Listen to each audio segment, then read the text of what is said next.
Bueno, estamos apreciando el archivo que corresponde a la semana 14, que es la que se viene desarrollando tanto en el ciclo ordinario como en el especial. El título general es Dilemas éticos. Brevemente, creo que es necesario brindar una definición de dilemas éticos. Un dilema ético es una situación donde una persona debe elegir entre dos o más opciones, todas las cuales presentan conflictos de carácter ético o moral. Eh, los dilemas éticos implican, digamos, tener en cuenta ciertos conceptos que forman parte de la moral, como por ejemplo la persona moral, la cual, como se sabe, es todo ser humano que tiene conciencia moral, libertad moral y responsabilidad moral, ¿no? Eh, También es importante tener en cuenta la diferencia entre norma moral y norma jurídica, tener en cuenta que en toda sociedad existen valores éticos fundamentales, ¿no? Ahora, los dilemas éticos pueden ser de dos clases. Los hipotéticos, que son aquellos que se presentan en situaciones poco probables, aunque no imposibles, que se den en la vida real. Mientras que los dilemas reales se presentan en situaciones conflictivas tomadas de la vida diaria, ¿no?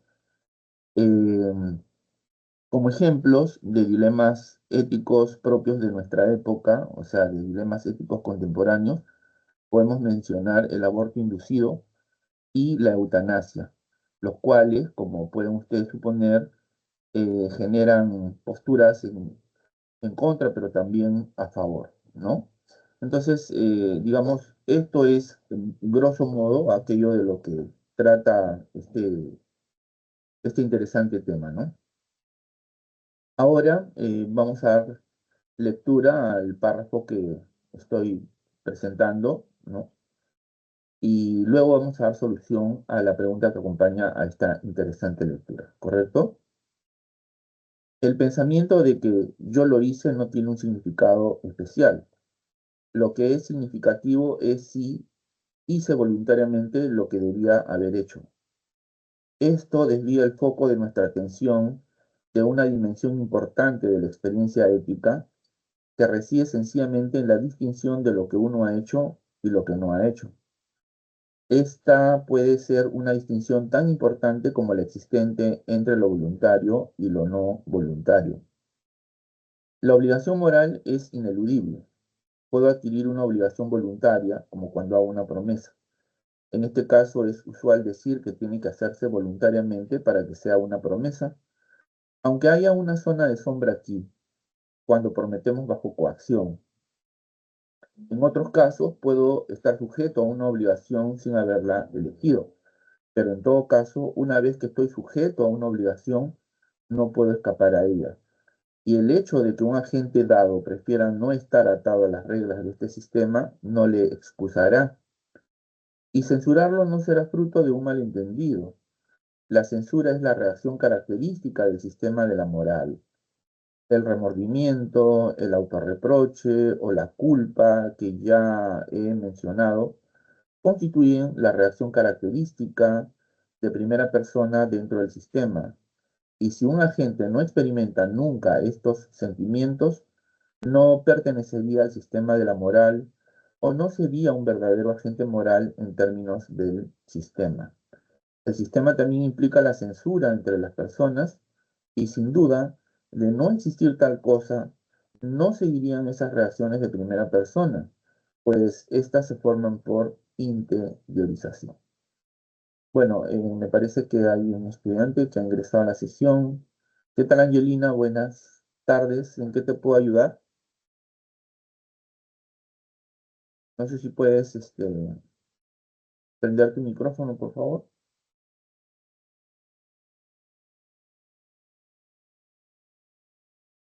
Sí, ¿qué tal? Buenas tardes. Dime, yo te leo.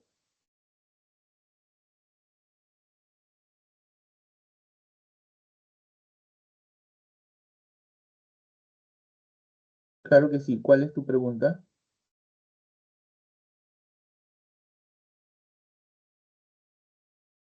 Ya, a ver, vamos a ver.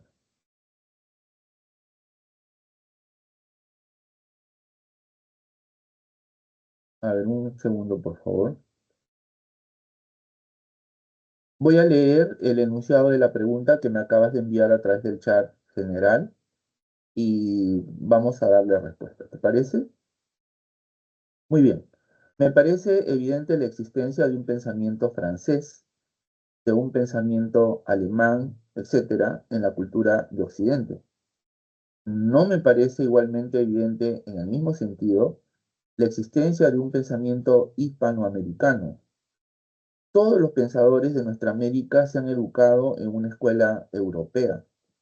No se siente en su obra el espíritu de la raza. La producción intelectual del continente carece de rasgos propios, no tiene contornos originales. El pensamiento hispanoamericano no es generalmente sino una rapsodia compuesta con motivos y elementos del pensamiento europeo. Bueno, el enunciado está extraído de la obra Temas de Nuestra América del pensador nacional José Carlos Mayate, conocido por todos, ¿no? Eh, por su repercusión, ¿no? Por la gran influencia de su pensamiento, ¿no? Eh, que asume el marxismo, o en todo caso el materialismo histórico, como método para interpretar la problemática del Perú de su época, ¿no? Continuemos. Considerando la filosofía en Latinoamérica y el Perú, se puede inferir que la examinación que hace el autor del texto A. Coincide con la defensa de la misma hecha por Leopoldo Sea. B. Se escribe en el periodo de la Ilustración latinoamericana. C. Concuerda con la objeción desarrollada por Augusto Salazar. Y D. Está más cercana al análisis que efectuaron los espiritualistas. Bueno, obviamente la respuesta a esta pregunta se encuentra en la alternativa C. Concuerda con la objeción desarrollada por Augusto Salazar. Bondi, gran filósofo peruano, ¿no? Uno de los más importantes del ámbito nacional y, por qué no decirlo, del ámbito latinoamericano, ¿no? Eh, Aquí fácilmente pueden descartarse algunas alternativas. Por ejemplo, la alternativa A, que dice coincide con la defensa de la misma hecha por Leopoldo Sea. Pues no, porque Leopoldo Sea, filósofo mexicano, que, que discutió la postura que en su momento presentara el filósofo peruano Augusto Salazar Bongi respecto a la existencia de un pensamiento filosófico en Latinoamérica. Bueno, Augusto Salazar Bongi, en su obra ¿Existe existe una filosofía de nuestra América? Sostuvo que no tenemos una filosofía propia, genuina, auténtica, eh, porque en ellas encontramos ciertas características, como por ejemplo la dependencia, ¿no? Del pensamiento filosófico europeo y norteamericano fundamentalmente, ¿no? El carácter de dominación de nuestra filosofía hicieron que Augusto Salazar Bongi afirmara que no ha habido, no tenemos aún una filosofía genuinamente latinoamericana. La respuesta de Sea no se hizo esperar. En su obra eh, Filosofía Latinoamericana como filosofía sin más, sostiene que sí se puede hablar de una originalidad, una autenticidad en la filosofía latinoamericana, puesto que para él eh, la filosofía no es patrimonio exclusivo de los europeos, ¿no? Ni tampoco de los norteamericanos, sino que es una característica presente en los hombres de todas las culturas, de todas las razas.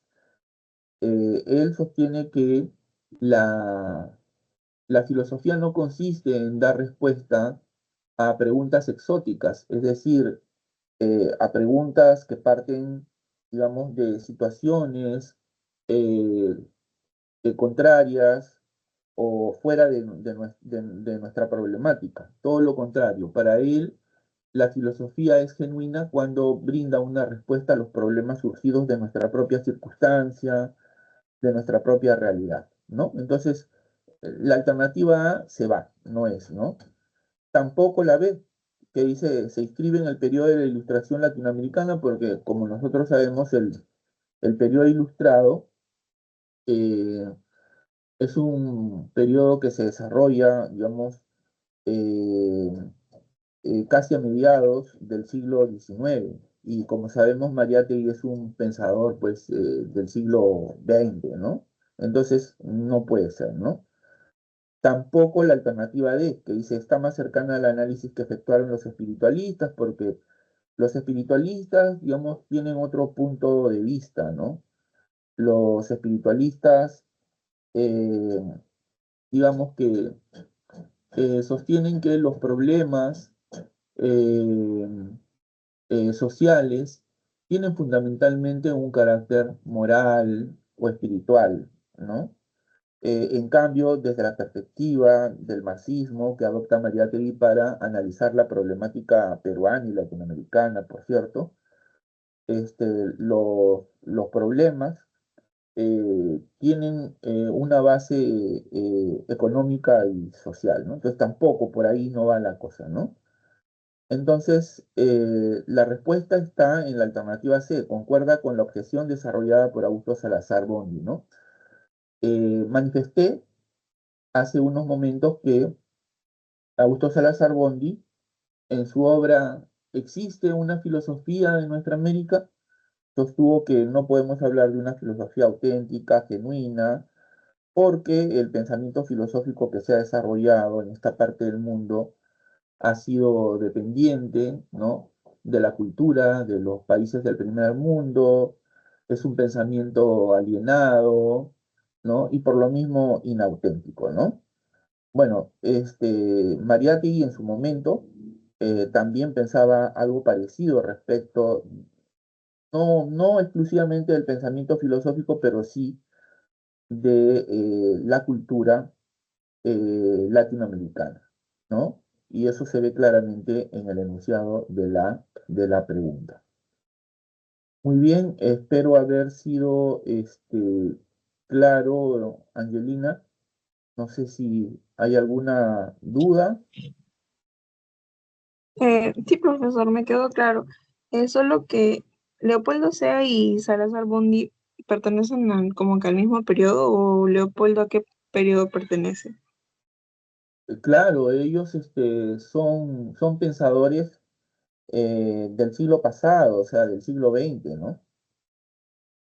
Augusto Salazar Bondy, si mal no recuerdo, murió en el año 1974, por ahí, ¿no? De Leopoldo Sea no podría decirte con precisión, pero a partir del dato que te he brindado, más o menos podemos hacer un cálculo, ¿no?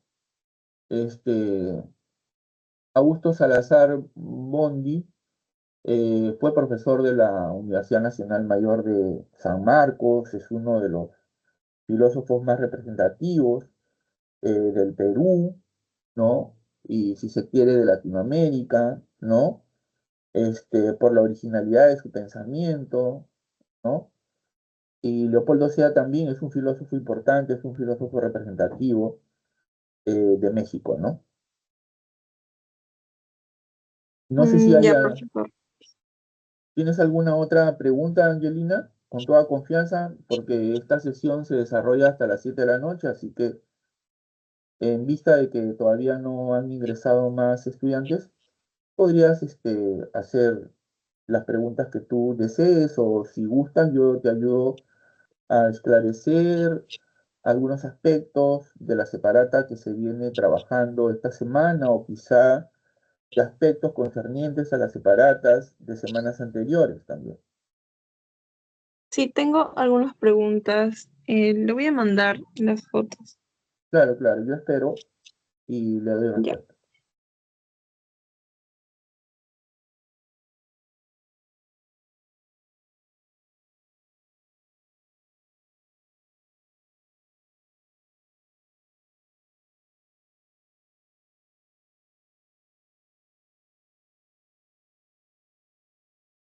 Ahí le mandé. Alfred Ayer, pero si me podría explicar un poco de teoría acerca de él, porque no tengo mucho conocimiento de su filosofía. Ya, a ver, vamos a leer. A ver, según Alfred Ayer, corresponde hacer una explicación de los juicios de valor consistente con los principios empiristas generales. A ver, otra vez. Según Alfred Ayer, corresponde hacer una explicación de los juicios de valor consistente con los principios empiristas generales.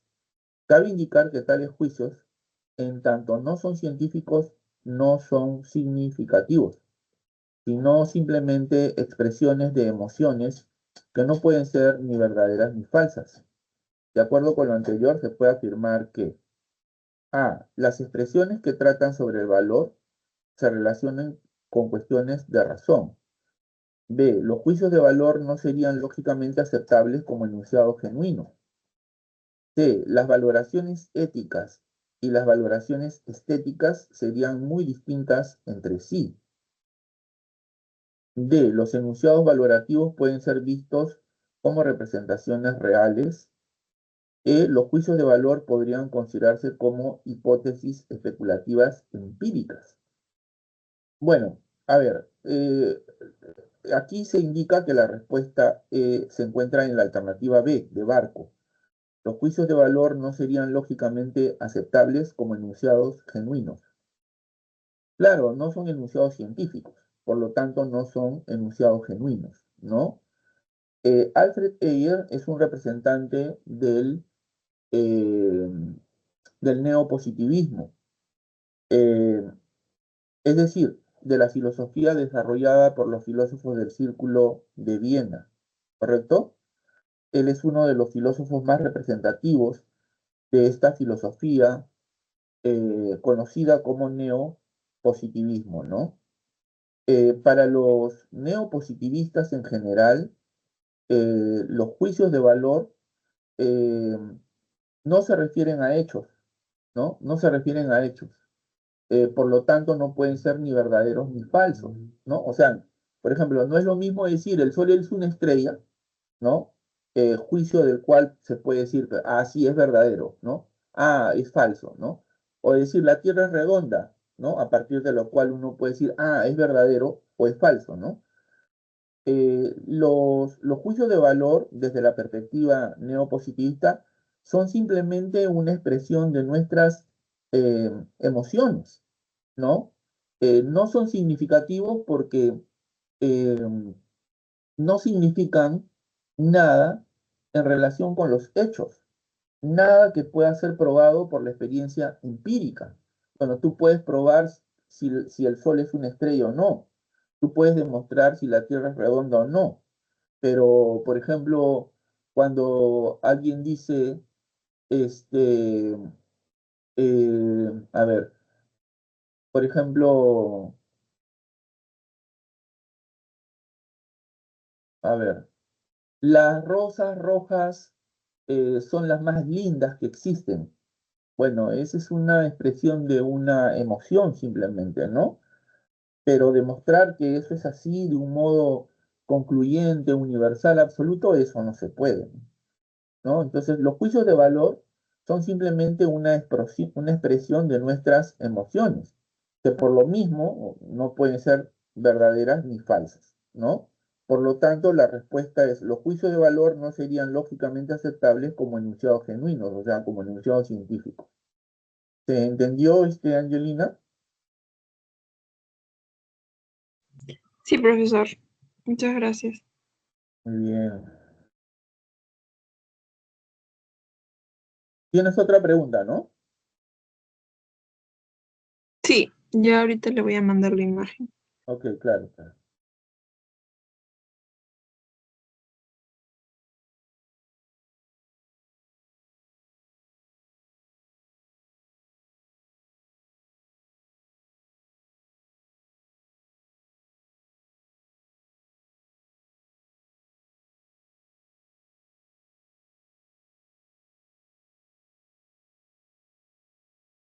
Ya, a ver. George Edward Moore sostuvo que la bondad es indefinible. debido a que es una cualidad simple, no analizable. Pero los filósofos naturalistas que creían que se puede analizar el bien, discutieron la posición intuicionista de Moore. No obstante, ambas posiciones coinciden en que los enunciados éticos son descriptivos. De acuerdo con lo anterior, es posible inferir que, a ver, repito, George Edward Moore sostuvo que la bondad es indefinible, debido a que es una cualidad simple, no analizable. Pero los filósofos naturalistas que creían que se puede analizar el bien, discutieron la posición intuicionista de Moore. No obstante, ambas posiciones coinciden en que los enunciados éticos son descriptivos. De acuerdo con lo anterior, es posible inferir que a. La perspectiva ética naturalista comenzó como una dura réplica contemporánea al enfoque intuicionista de George Moore. B. La crítica de Moore a la posibilidad de analizar el concepto de bondad redujo el interés posterior en la filosofía moral contemporánea. C. Los filósofos naturalistas discutieron el intuicionismo de Moore debido a sus consecuencias relacionadas con el relativismo. D. Tanto naturalistas como intuicionistas coinciden en que la ética es una forma de conocimiento de carácter descriptivo. E. La posición naturalista de la ética deviene en una posición empirista en la que los juicios éticos solo son emotivos o persuasivos. Mm, Ya,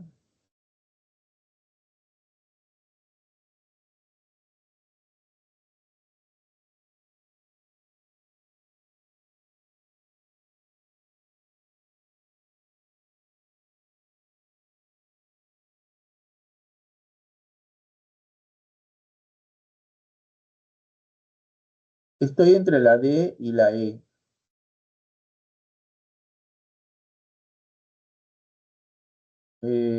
Bueno, porque dice, de acuerdo con lo anterior es posible inferir, ¿no?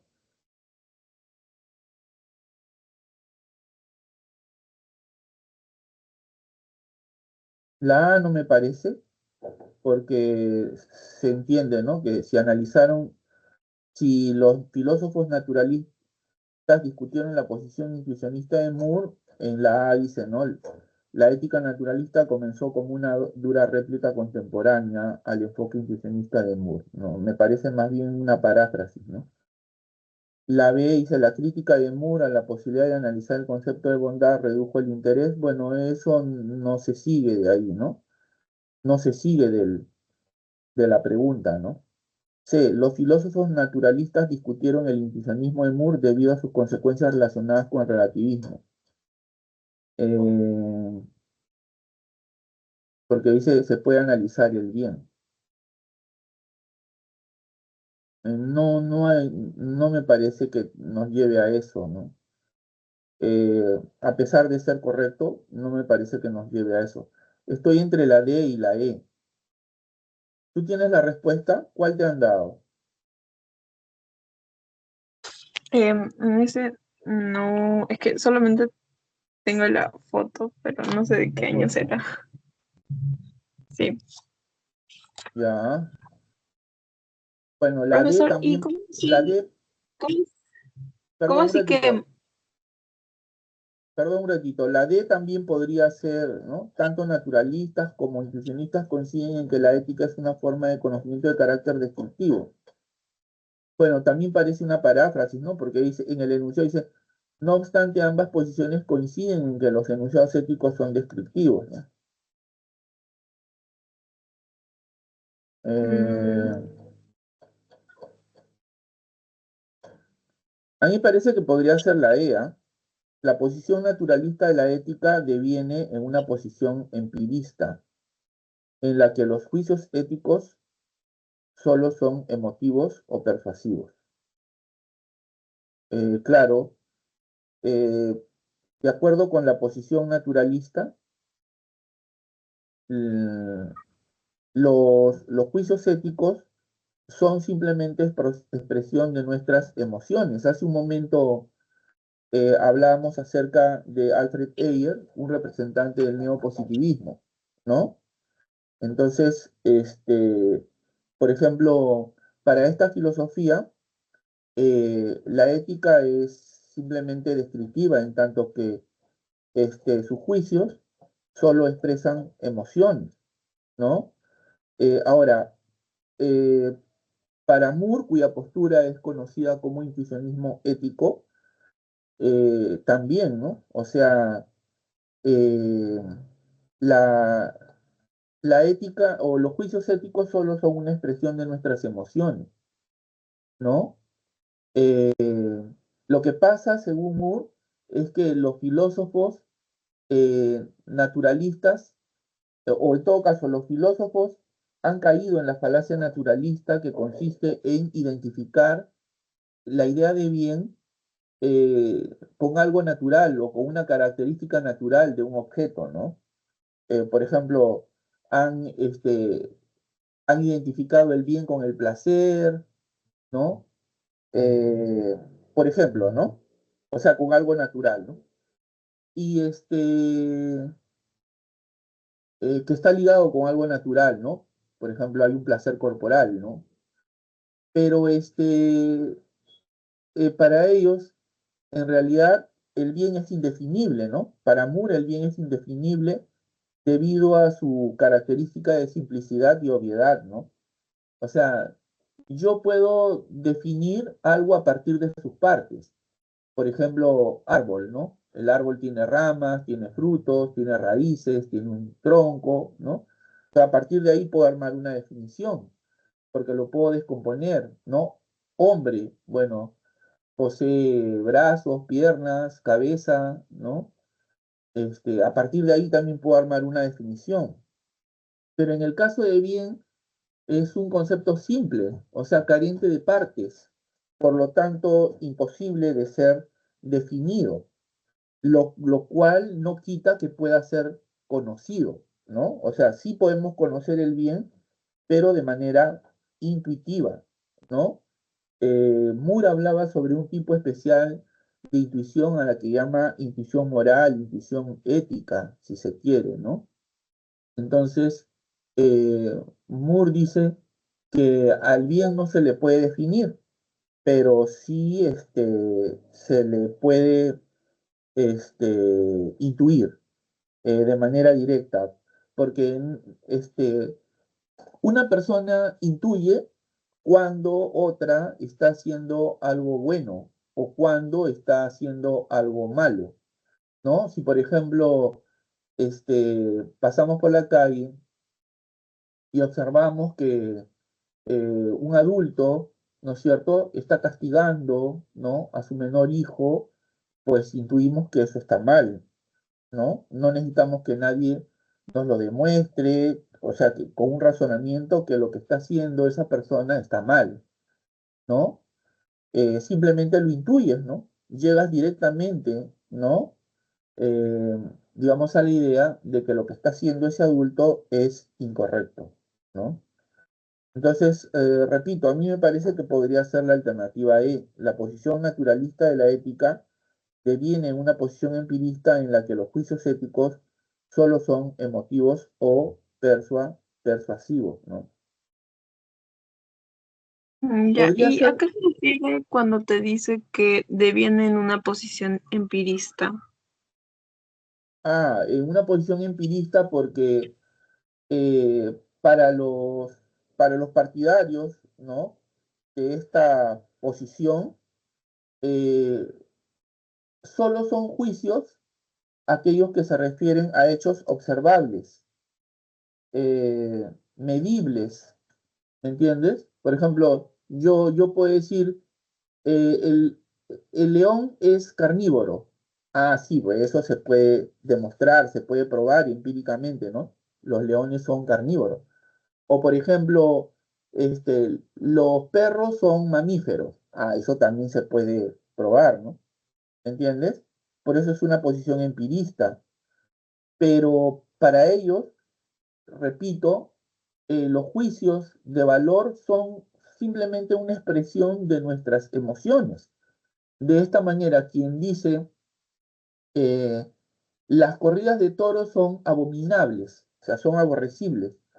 Ah, bueno, simplemente está expresando una emoción, ¿no? Es decir, está brindando una opinión, pero que todos no tienen por qué compartirla, ¿no? Porque simplemente es una opinión. No es como decir 2 más 2 es igual a 4 y todos tenemos que aceptar que es así. ¿Me dejo entender? Sí, profesor. Entonces sería la E, ¿verdad? Me parece que yo estoy en realidad estoy entre la D y estoy entre la E, ¿no? No sé. La D tiene el inconveniente de que lo mismo se dice en el enunciado, ¿no? Sí, Porque ahí está dice, tal cual. entonces propiamente no es una inferencia, ¿no? Porque dice, no obstante, ambas posiciones coinciden en que los enunciados éticos son descriptivos. ¿Y qué dicen la D? Tanto naturalistas como intuicionistas coinciden que la ética es una forma de conocimiento de carácter descriptivo. O sea, más me parece una paráfrasis que una inferencia, ¿no? Sí, se repite, ¿no? Mm. No parece propiamente una inferencia, porque una inferencia significa que extraemos un conocimiento nuevo a partir de una información, ¿no? ¿Me entiendes? Es que llegas a una conclusión, ¿no? Ya, profesor. Muy bien. Si tienes alguna otra pregunta, por favor, con toda confianza. Sí, ahorita le voy a mandar otra pregunta. Ya, claro, claro.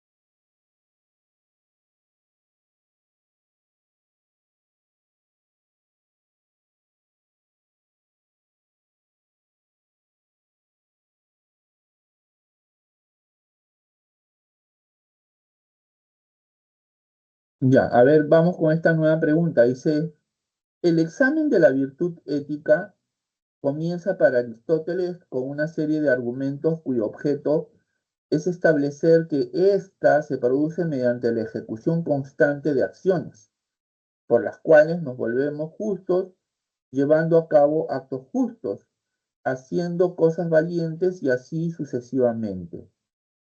A ver, repito, el examen de la virtud ética comienza, para Aristóteles, con una serie de argumentos cuyo objeto es establecer que ésta se produce mediante la ejecución constante de acciones por las cuales nos volvemos justos, llevando a cabo actos justos, haciendo cosas valientes y así sucesivamente.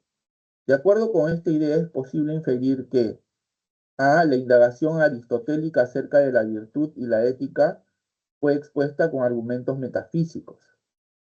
B. Aristóteles concedió importancia a cómo nos volvemos buenos y no solo buscó un saber teórico. C. Aristóteles tuvo una visión estrecha respecto de la virtud a la que concibió solo como algo empírico. D. La ética aristotélica configuró un único concepto de virtud con características prácticas y universales. Que la ética de Aristóteles es una mera continuación del enfoque ético expuesto por Sócrates y Platón. Bueno, a mí me parece que la respuesta está en la alternativa B. Aristóteles concedió importancia a cómo nos volvemos buenos y no solo buscó un saber teórico. Recordemos que Sócrates, cuya propuesta ética es caracterizada como un intelectualismo ético, sostuvo que eh, hay una identidad entre saber y virtud, ¿no? De acuerdo con la cual, si una persona sabe o conoce el significado correcto de bien, actuará correctamente. Si una persona sabe en qué consiste la justicia, pues actuará justamente, ¿no? Pero Aristóteles tenía una visión distinta de la de Sócrates, porque para él el conocimiento de la virtud es una condición necesaria pero insuficiente, ¿no? Él decía de que una persona no es buena porque sepa en qué consiste el bien, en qué consiste la justicia. Una persona es buena realizando actos buenos. Una persona es justa porque realiza actos justos y eso precisamente se dice en el enunciado, ¿no? El examen de la virtud comienza para Aristóteles con una serie de argumentos cuyo objeto es establecer que ésta se produce mediante la ejecución constante de acciones, por las cuales nos volvemos justos llevando a cabo actos justos, ¿no? Haciendo cosas valientes y así sucesivamente. Por eso es que a mí me parece que la respuesta se encuentra en la alternativa B de Barco. Aristóteles concedió importancia a cómo nos volvemos buenos y no solo buscó un saber teórico. ¿Correcto, Angelina? Ok, profesor. Si tienes otras preguntas, pásamelas porque Ya. aprovechando que no hay otros estudiantes, o de repente si tienes algún aspecto de la separata que quieras que te explique, encantado de poder ayudarte, ¿ya? Sí, la parte de filosofía política, sí podría hacerme un breve resumen. De filosofía política, pero eso todavía no hemos tratado. Todavía no, creí que sí. No, de filosofía política es semana 17 y No, 18. filosofía peruana, disculpe. Ah, claro, esa es semana 5 si mal no, no, perdón, semana 5, ¿no? A ver, corrígeme. Ya, a ver, un momento. Ya mientras tanto, yo voy buscando el archivo correspondiente, ¿ah?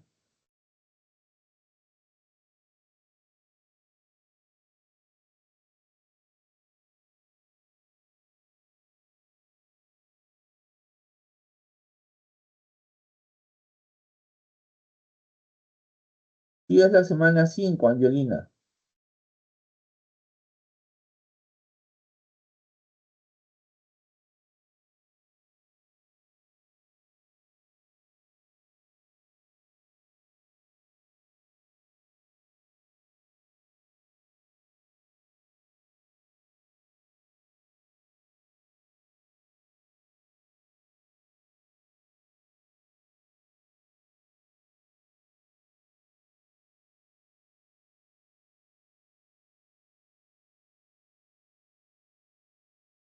Ya, sí, recién la acabo de encontrar.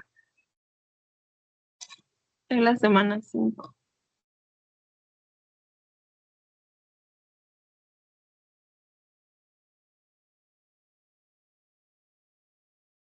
Sí, justo te había pasado la voz, de que ya encontré el archivo de la semana 5. Entonces voy a compartirlo, ¿ya?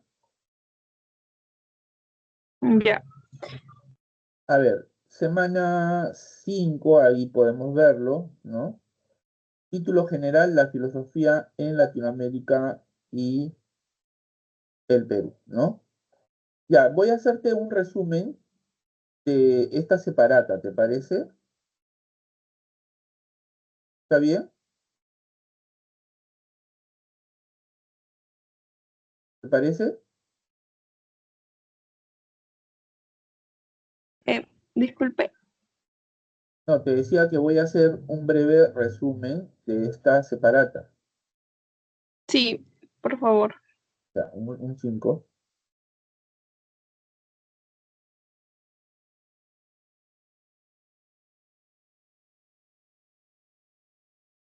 Un momento, por favor.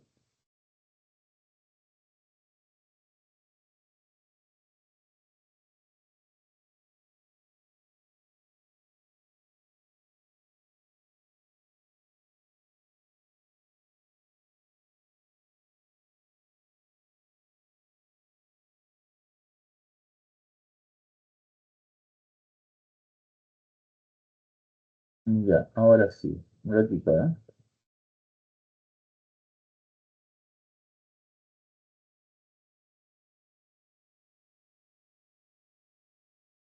A ver, y ahí está. La filosofía en Latinoamérica y el Perú. La filosofía en América Latina ha afrontado dos problemas fundamentales, los cuales se expresan a través de las siguientes preguntas. ¿Cuándo se inicia la filosofía en Latinoamérica y el Perú? ¿Y existe una filosofía propia de Latinoamérica? Bueno, estas dos preguntas expresan los problemas concernientes al origen de la filosofía latinoamericana, como también al problema de la autenticidad u originalidad de la misma, ¿correcto? Entonces vamos a pasar. Primer problema, ¿cuándo comienza la filosofía en Latinoamérica y el Perú? Bueno, esta pregunta es sobre el origen de la filosofía en Latinoamérica, ¿no? Eh, Al respecto, se han planteado diferentes posiciones, las cuales pueden, si se quiere, agruparse en dos grupos, ¿no?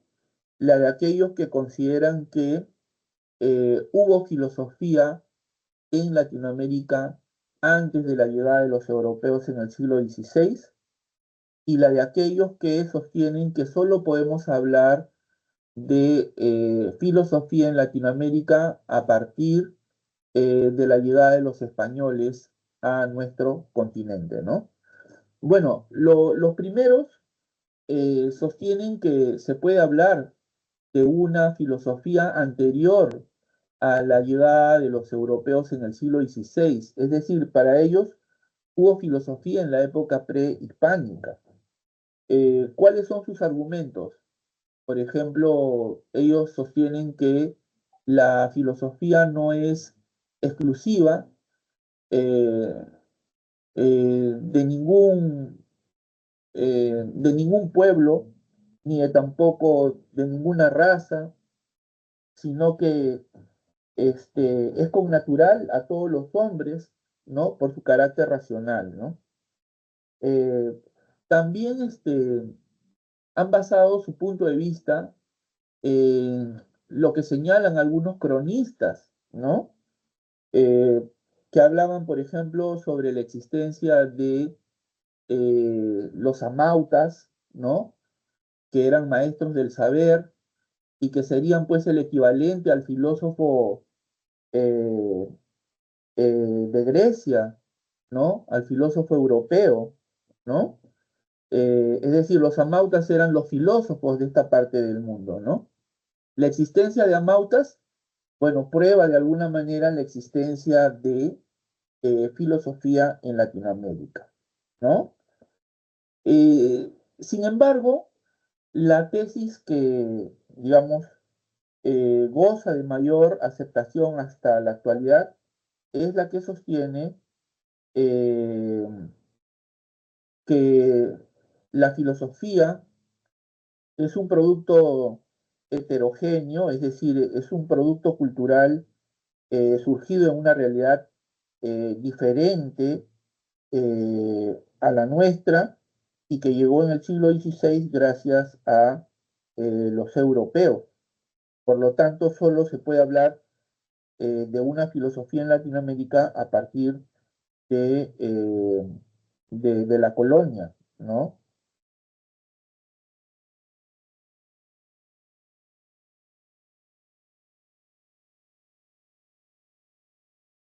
Entonces, a partir de ahí, a partir de la colonia, ¿no? Por ejemplo, el virreinato peruano fue fundado en el año 1542, o sea, 10 años después de la llegada de que los españoles pisaran nuestras tierras, ¿no? Entonces, a partir de ahí, eh, la filosofía en Latinoamérica y en el Perú ha atravesado diferentes periodos. El primero es el periodo escolástico, que se extiende desde 1550 hasta mediados del siglo XVIII, ¿no? A ver, vamos a leer y vamos a ir, digamos, resaltando algunos aspectos importantes, ¿ya? Se funda la Universidad Nacional Maya de San Marcos en Lima, según la Real Cédula de Aprobación con fecha 12 de mayo de 1551, y se convierte en el principal centro de difusión de la filosofía y la cultura. La filosofía dominante en los inicios de la colonia era escolástica.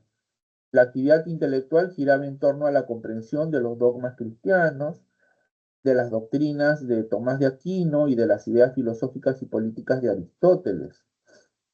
En el pensamiento escolástico se sobreponen las instancias de la revelación y la autoridad a las de la razón y la ciencia. Durante este periodo se produce la famosa disputa de Valladolid, en la que se polemizó acerca de la humanidad del indio. ¿Son también humanos los aborígenes? Postura defendida por Bartolomé de las Casas, y acerca de la guerra justa. ¿Es justo guerrear a los aborígenes, aunque sea para que acepten el cristianismo y salven su alma? Postura defendida por Juan Ginés de Sepúlveda. Bueno, la escolástica latinoamericana es una escolástica tardía. ¿Por qué? Porque la escolástica que se desarrolló en Europa tuvo su época de esplendor entre el siglo XIII y el siglo XIV, ¿no? Y su máximo exponente, obviamente, es Santo Tomás de Aquino, que es el máximo representante de la escolástica europea, ¿no? Sin embargo, como estamos observando a través de este documento que estoy compartiendo, la escolástica latinoamericana se extiende desde la segunda mitad del siglo XVI hasta mediados del siglo XVIII. Esa es la razón por la que se le conoce también como segunda escolástica, en el sentido de que sería una prolongación de la primera escolástica que se desarrolló en Europa. Y también se dice que fue una escolástica tardía, ¿no? Cronológicamente tardía, ¿no? Que comparte características eh, comunes con la escolástica europea, pero que se diferencia de esta porque tiene su propia problemática, y así lo hemos visto, ¿no? Porque uno de los problemas centrales de la reflexión de los filósofos durante esta época fue el problema acerca de la humanidad del indio, ¿no?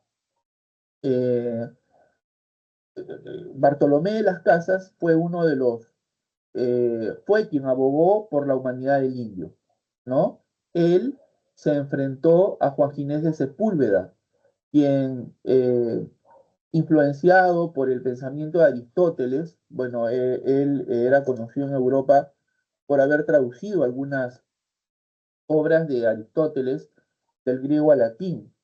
Entonces, la influencia de Aristóteles lo lleva a afirmar que los autóctonos de América son seres inferiores, que han nacido para ser dominados, ¿no? Eh, eh, carecen de razón, ¿no? Y así pues, ¿no? En cambio, Bartolomé de las Casas defiende la humanidad del indio, ¿no? Él dice, este, no podrán tener el mismo grado de cultura, ¿no? No podrán haber alcanzado el mismo nivel de cultura que los europeos, pero eso no quita de que son seres humanos y se merecen el mismo trato por ello, ¿no? Y el otro gran problema es el referente a la guerra justa, ¿no? O sea, ¿en qué, en qué situaciones es justo utilizar la violencia, ¿no? O sea, ¿es justo utilizar la violencia para dominar a los aborígenes? En qué situación se justifica el recurso de la guerra? Bueno, Francisco de Vitoria, por ejemplo, decía de que solo se justifica la guerra o el uso de la violencia, de las armas, si se quiere, contra los naturales americanos, cuando estos se niegan a aceptar el dogma cristiano, ¿no? O sea, por su bien es necesario emplear la violencia, si fuera necesario, para que ellos asuman el cristianismo, que es una religión de salvación, ¿no? Entonces, esos son los problemas centrales de esta época. ¿Hasta ahí todo claro, Angelina? Sí, profesor, solo que, o sea, ¿qué conceptos utilizó de Aristóteles, Bartolomé para No, estar no, a favor? Bartolomé de las Casas no, sino Juan Ginés de Sepúlveda. Ah, fue Sepúlveda. Claro, Sepúlveda es el que, influenciado por el pensamiento de Aristóteles, sostiene que los naturales americanos eran inferiores. Ah, ok, ok. Acuérdate que Aristóteles, ¿no es cierto?, definía al hombre como un animal racional, ¿no es cierto? Sí. Ujú. Recurriendo a los criterios de género próximo y diferencia específica, sostiene que el hombre es un animal racional. Género próximo, animal. Diferencia con ellos, la razón, ¿no? Entonces, Aristóteles sostuvo también que por naturaleza hay hombres que han nacido para mandar y hay otros que han nacido para obedecer, ¿no? Este, entonces, ese sería el caso, pues, de los naturales, de los oriundos de América, ¿no? Han nacido para obedecer, ¿no? Digamos, no han alcanzado la razón todavía, ¿no? Por lo tanto, este, deben ser sometidos, deben ser dominados, ¿no es cierto? Eso es lo que Ok. sostuvo, ¿no? Bueno, prosigo entonces, ¿ya? Paso al otro periodo. Ya, pues. Ilustración, segunda mitad del siglo XVIII hasta el primer tercio del siglo XIX. Antes de leer lo concerniente a este periodo, quisiera que recordemos que la Ilustración es un movimiento intelectual que surgió en Europa durante el siglo XVIII. Eh, es un movimiento cultural eh, que generó grandes cambios, importantes cambios, ¿no? Por ejemplo, la Ilustración hizo posible, ¿no? Eh, la Revolución Francesa, con la que se inician los tiempos actuales, ¿no? La época actual se inicia con la Revolución Francesa de 1789, ¿no? Y cuyo lema era libertad, igualdad y fraternidad, que eran los principios que preconizaban los filósofos ilustrados, los pensadores ilustrados, ¿no? Lo cierto es que la Ilustración inspiró varios movimientos independentistas, ¿no? Por ejemplo, la independencia de los Estados Unidos, ¿no es cierto? Y también las revoluciones americanas que devinieron en la independencia de los países sometidos por los europeos, ¿no? Entonces, a sabiendas de esto, ahora sí creo que es posible empezar la lectura de esta parte, ¿no? Dice, se produce el conflicto de ideas entre el empirismo y la doctrina escolástica reinante. La oposición a la escolástica cobró gran ímpetu con la expulsión de los jesuitas en 1767. El Convictorio de San Carlos, fundado en 1770, llenará el vacío dejado en la educación por la expulsión de los jesuitas. Durante este periodo comienza la preocupación por la independencia política de América, cuyo resultado será el proceso emancipatorio que tuvo lugar durante el siglo XIX.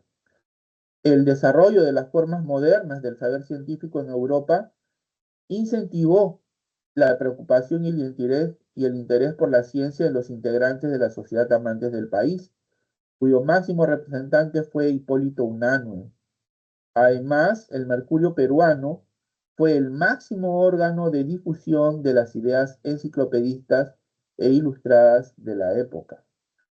Bueno, a ver, durante la Ilustración se produjo un conflicto entre el empirismo y la doctrina escolástica, que fue la doctrina que prevaleció, ¿no?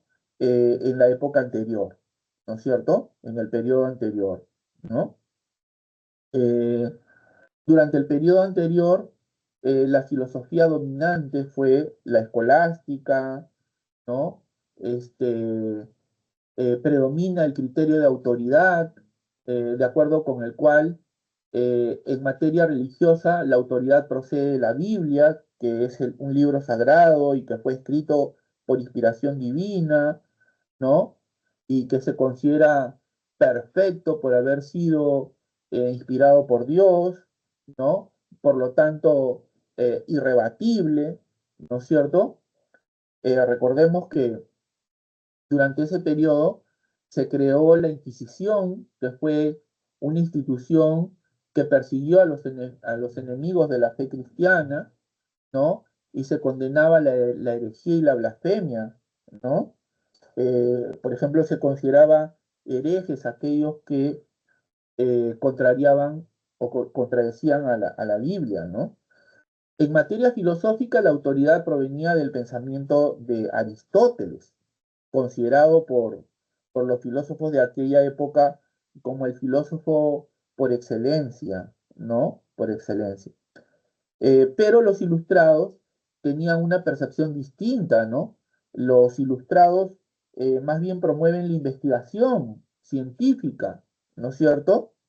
Eh, la experimentación. Entonces, en ellos hay una prevalecencia del empirismo, ¿no es cierto? Que todo lo somete a la experiencia. No les basta con creer lo que dice en un libro, sino que hay que experimentar, hay que comprobar, hay que verificar, ¿no es cierto?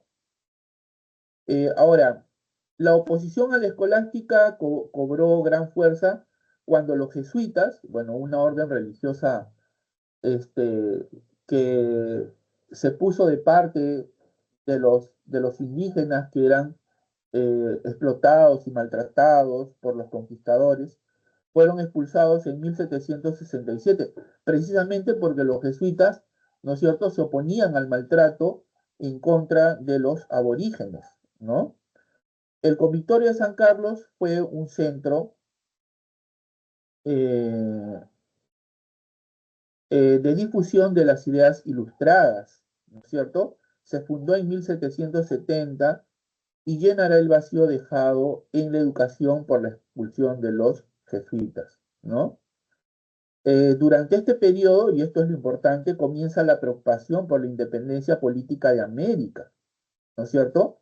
Así como la ilustración eh, eh, europea promovió el estallido de varias revoluciones y movimientos eh, que acabarían con la independencia, por ejemplo, de los Estados Unidos, así también en otras partes del mundo inspiró revoluciones orientadas a acabar con la dominación, con el yugo impuesto por los europeos, ¿no?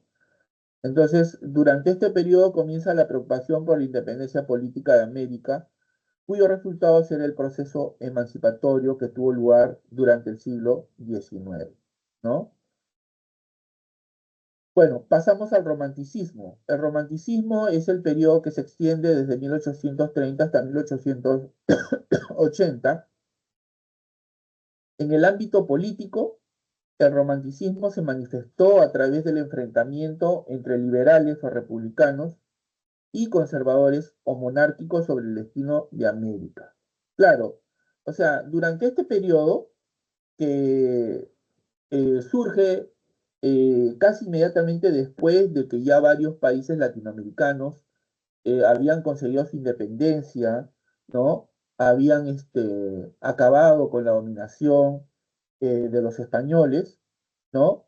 Entonces surge un enfrentamiento entre los liberales, ¿no? Que querían una forma de gobierno republicana, y los conservadores que, este, digamos, eran adeptos a la monarquía como forma de gobierno, ¿no? Aquí en el Perú, por ejemplo, uno de los principales representantes del pensamiento liberal o republicano es el famoso solitario de Sayán, José Faustino Sánchez Carrión, que desde su órgano, la abeja republicana, impulsó las ideas liberales orientadas a que el Perú se convirtiera en una república, a que el Perú fuera una república.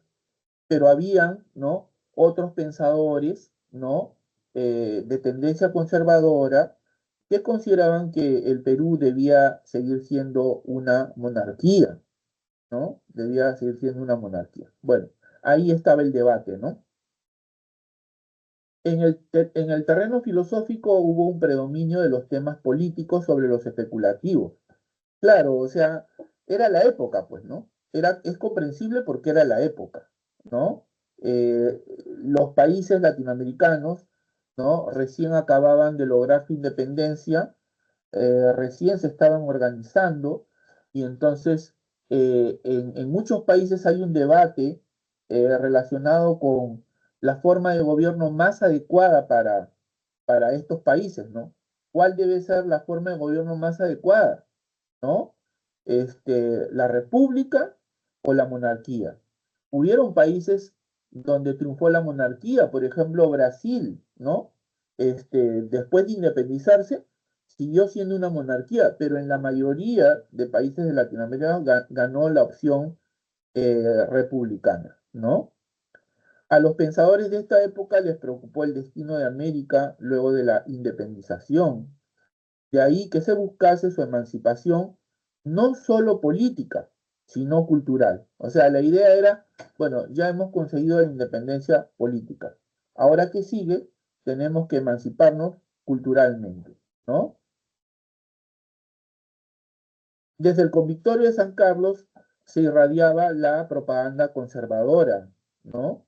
Bartolomé Herrera emprendió la tarea de formar una generación que propiciase gobiernos autoritarios y limitase los derechos populares en favor de unos pocos que tenían un mayor nivel educativo, a lo que denominó soberanía de la inteligencia. O sea, Bartolomé Herrera, que era un clérigo de tendencia conservadora, ¿no? Y que estaba a favor de la monarquía, ¿no es cierto? Le interesaba pues tener un gobierno eh, conformado por las personas más cultas, por los más capaces, ¿no? Por los más sabios, si se quiere, ¿no? Del lado liberal hubo figuras destacadas como Benito Lazo, ¿no? Quien atacó frontalmente a los conservadores y defendió la soberanía popular, es decir, que todos los ciudadanos puedan participar en la vida política, ¿no? Asimismo defendió la libertad de pensamiento, ¿no? Bueno, luego viene el positivismo, pero quiero hacer un alto para darle la bienvenida a Luis Ángel Ramírez. Hola, Luis Ángel, ¿en qué te puedo ayudar?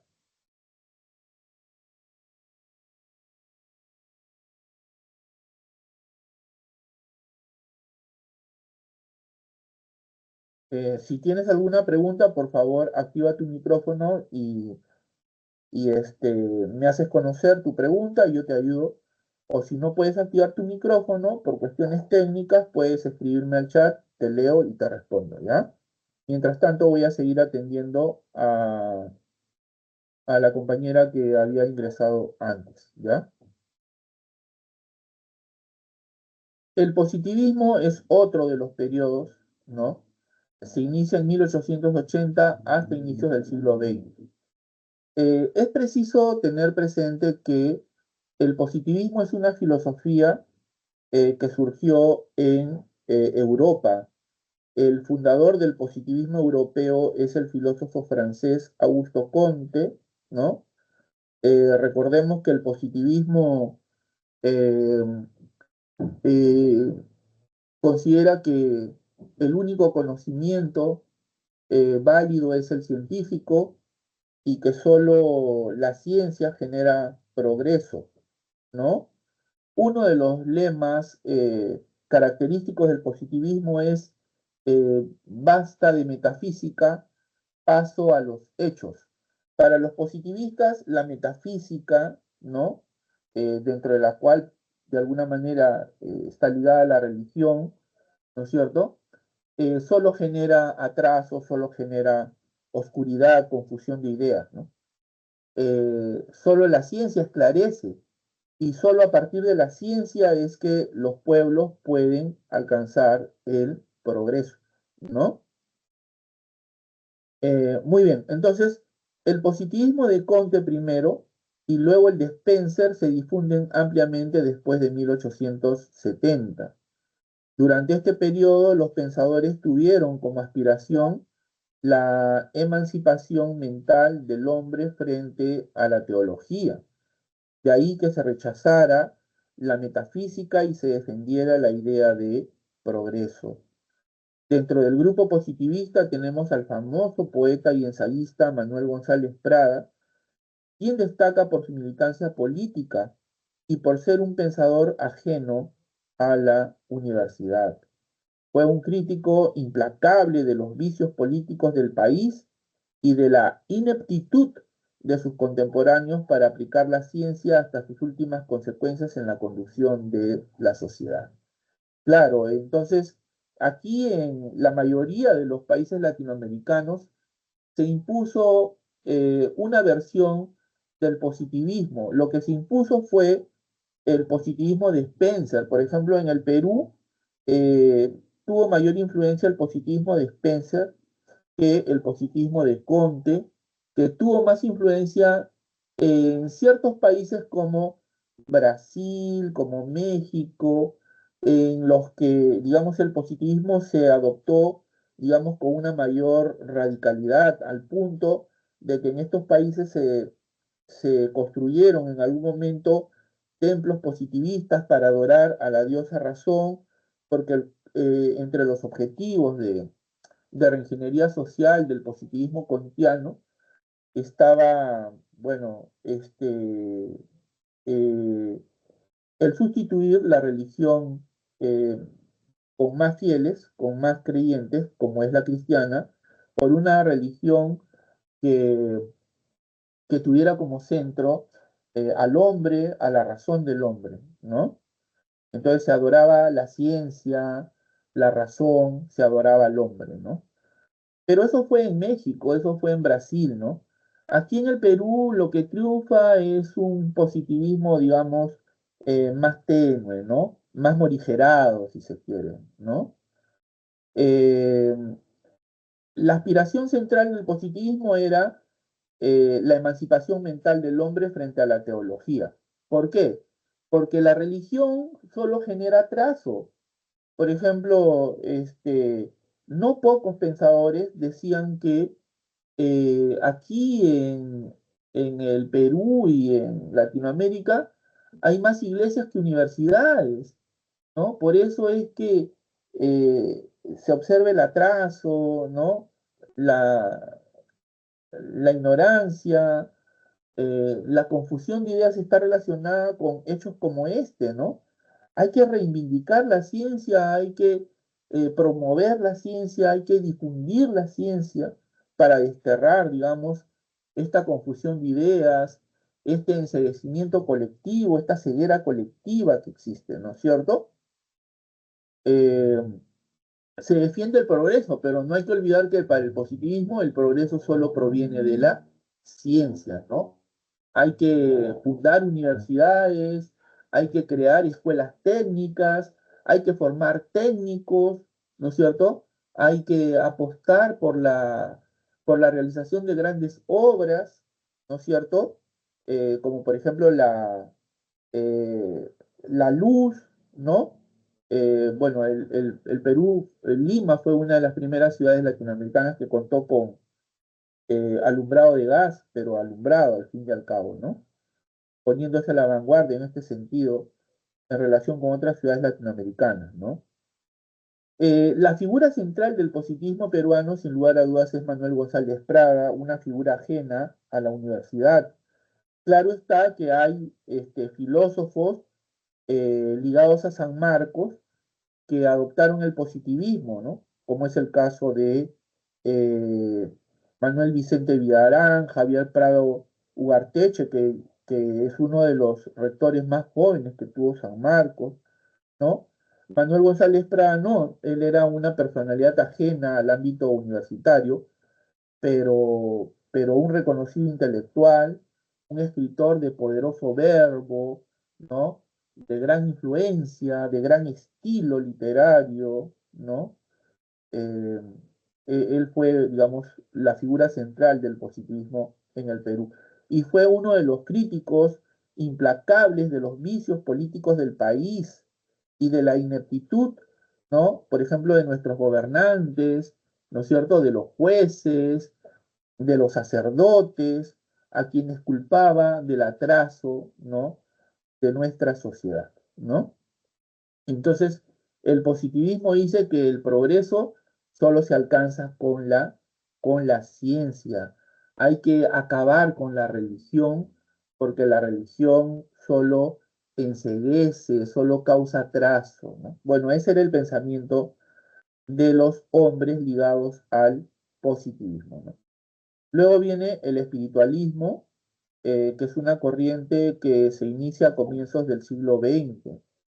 Durante estos años, Latinoamérica recibe la influencia del espiritualismo europeo, encabezado por el filósofo francés Henri Bergson, quien pone de relieve la conciencia o espíritu. Bueno, Bergson es un filósofo francés cuyo pensamiento tiene un carácter vitalista, ¿no? O sea, este, que, que, que busca explicar la vida, ¿no? Que tiene como centro de su reflexión la vida, ¿no? El desarrollo de la vida, ¿no? Eh, entonces, Bergson es un filósofo que tuvo mucha influencia en algunos países latinoamericanos y el Perú no fue ajeno a dicha repercusión, a dicha influencia, ¿no? Eh, Se hace énfasis en el espíritu y la libertad como su manifestación principal y rechaza el reduccionismo cientificista del positivismo. Claro, los espiritualistas rechazaron el reduccionismo eh, cientificista del positivismo.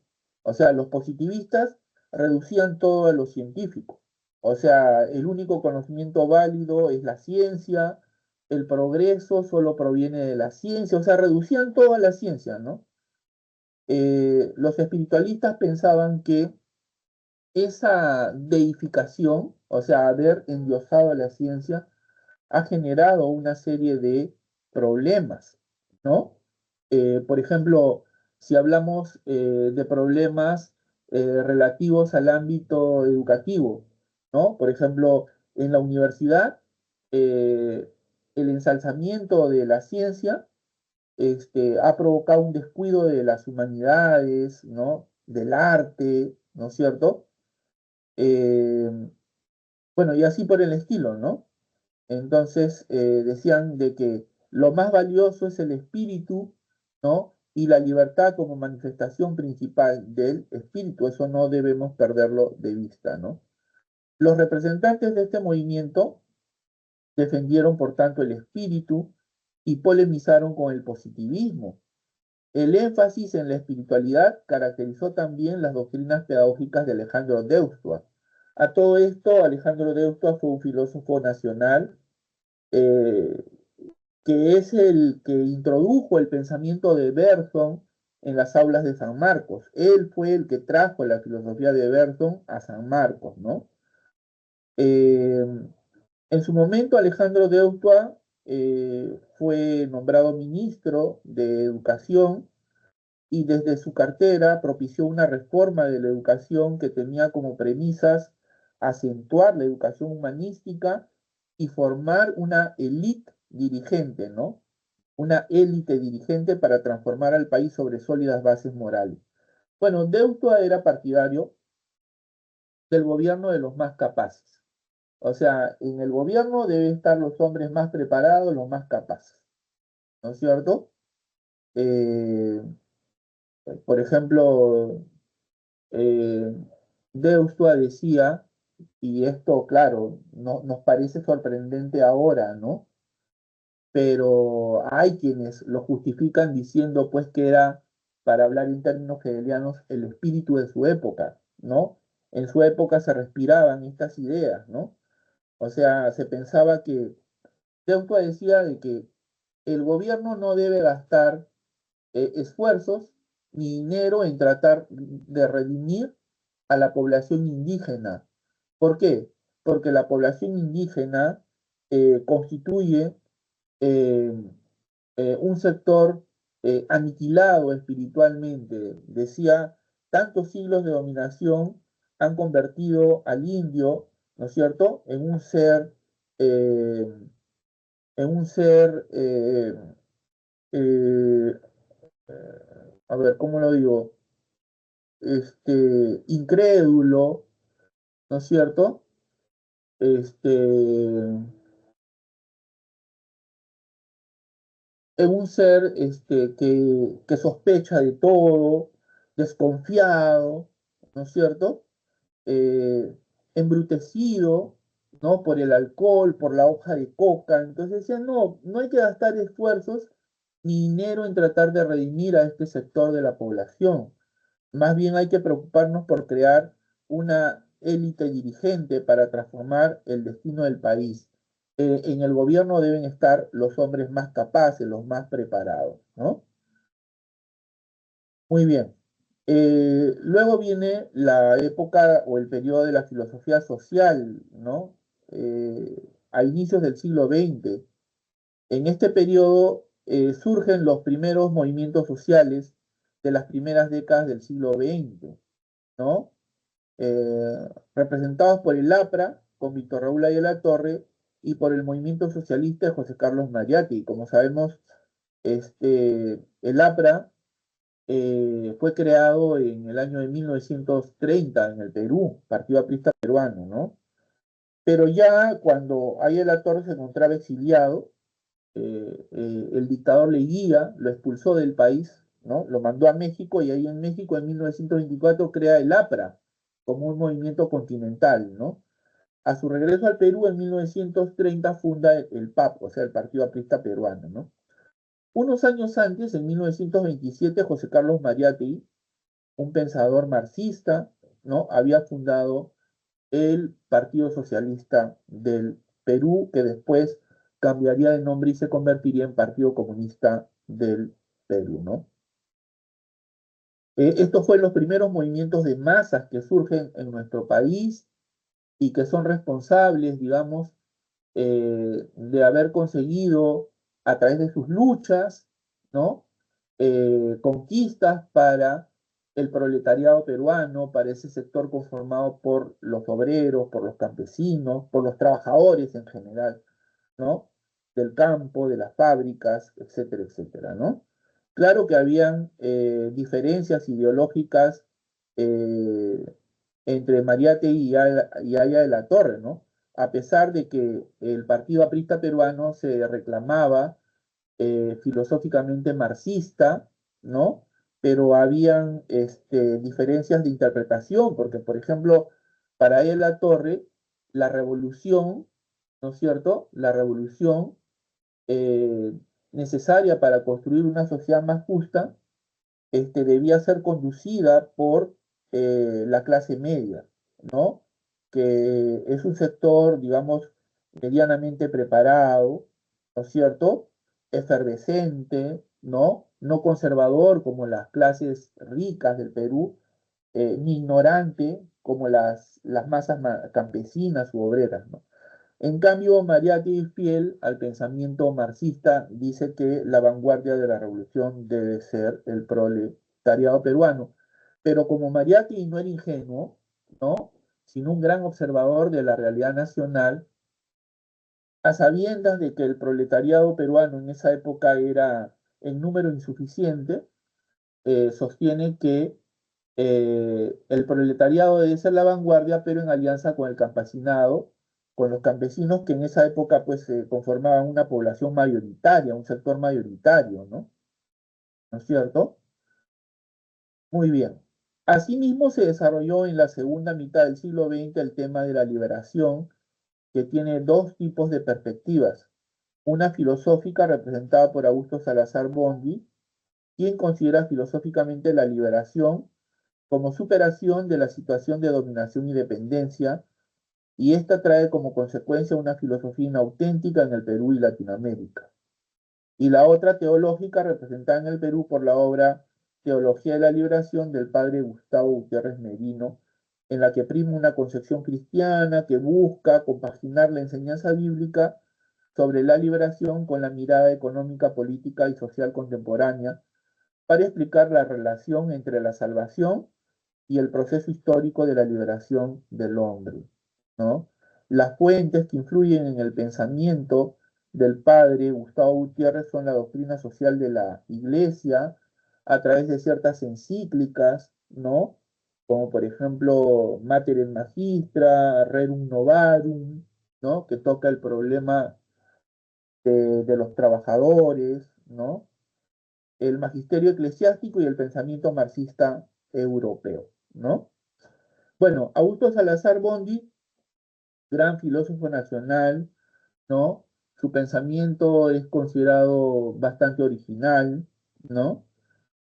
Profundo. Bueno, decía que no hay un pensamiento filosófico genuino debido al carácter dominado y dependiente, ¿no? De la cultura latinoamericana, ¿no? Entonces, mientras la cultura latinoamericana siga eh, presentando este carácter de dominación y de dependencia, no vamos a poder producir una filosofía genuina, auténtica, ¿no? Todo lo contrario, la filosofía va a seguir siendo un eco, va a seguir siendo un pensamiento imitativo, ¿no? Del europeo, del anglosajón, ¿no es cierto? Por su parte, Gustavo Gutiérrez, digamos, sobre la base de lo que se considera en la doctrina social de la Iglesia, específicamente a través de ciertas encíclicas como Rerum Novarum, ¿no? Y el pensamiento marxista europeo, sostiene que la Iglesia, ¿no? Debe colaborar no solamente a salvar al hombre en el aspecto espiritual, sino que también debe de colaborar para acabar con la explotación, con la situación de explotación e injusticias que padecen, ¿no? Los trabajadores latinoamericanos, ¿no? Hace un llamado a la Iglesia para digamos, para que se inmiscuya, digamos, para que realice una labor a favor de los que sufren, de los que son explotados, ¿no? Etcétera, ¿no? Y así llegamos a la filosofía actual, se produce la influencia de la filosofía en diversos campos, como la ciencia, la política, la cultura y la educación, ¿no? Los representantes son Augusto Salazar Bondy, Francisco Miro Quesada Cantuarias, el argentino Enrique Dussel, entre otros, ¿no? Y llegamos al segundo problema, que se expresa con la pregunta, Y ¿existe profesor, una filosofía? Sí, dime. disculpe que le interrumpa, es que hay una compañera que tiene una pregunta que le había hecho y le Ah, mandó foto de perdón. la pregunta. Ah, ¿qué tal? Le doy la bienvenida a Audrey. Perdóname, Audrey, no te había visto por estar explicando. Te ofrezco las disculpas del caso. ¿Puedes Sí, prender tu profesor, micrófono? buenas noches. ¿Qué Sí, no se tal? preocupe, Bueno, a ver, voy a atender tu pregunta. Dice, está bien. el agente que busca significación a la vida, tratando de definirla, dándole un sentido, ha de existir en un horizonte de cuestiones importantes.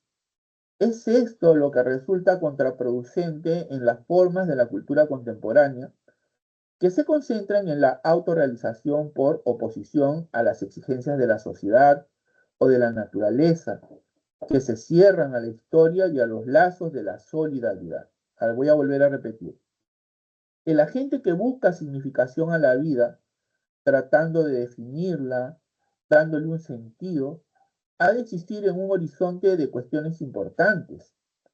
¿Es esto lo que resulta contraproducente en las formas de la cultura contemporánea, que se concentran en la autorrealización por oposición a las exigencias de la sociedad o de la naturaleza, que se cierran a la historia y a los lazos de la solidaridad?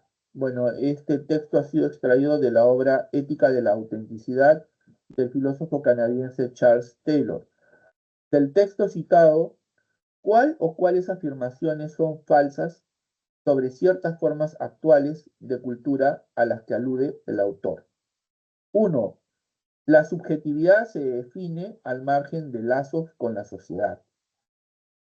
Dos, el ser humano que indaga su sentido es muy productivo. Tres, la autorrealización implica un proceso de aislamiento social.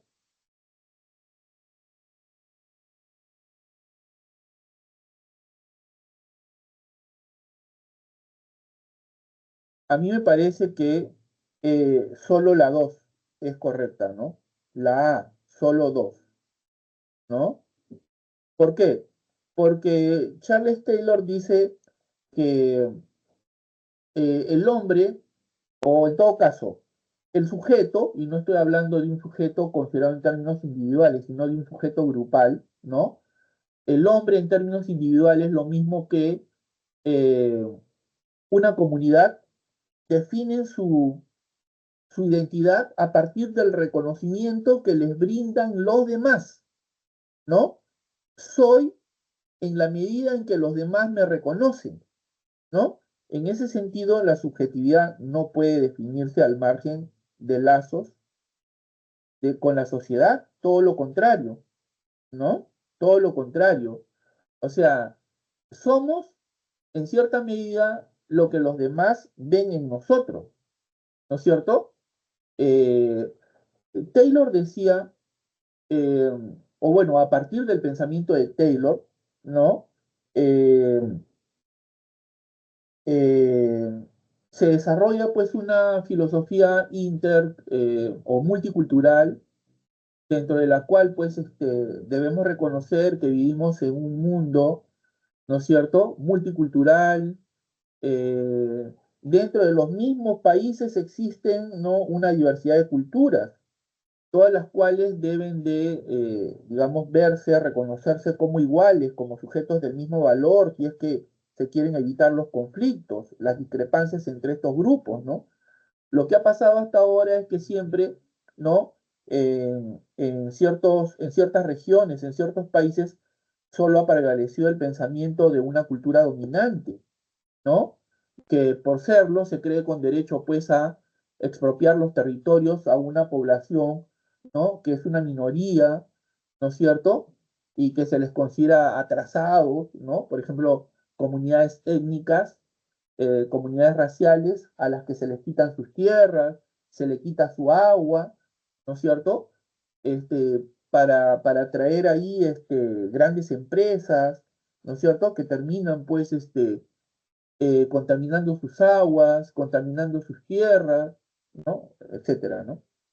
Ahora, la tercera también me parece incorrecta porque dice, la autorrealización implica un proceso de aislamiento social, ¿no? El hombre se perfecciona y se autorrealiza en la comunidad, requiere de la comunidad, ¿no? Taylor precisamente es un comunitarista. Los comunitaristas, a diferencia de los liberales, el liberal parte del individuo y sus derechos, el comunitarista parte de la comunidad y sus tradiciones, ¿no? Entonces, a mí me parece que la respuesta es la dos. El ser humano que indaga su sentido es muy productivo, ¿no? El ser humano tiene que indagar su sentido, indagar su identidad, ¿no?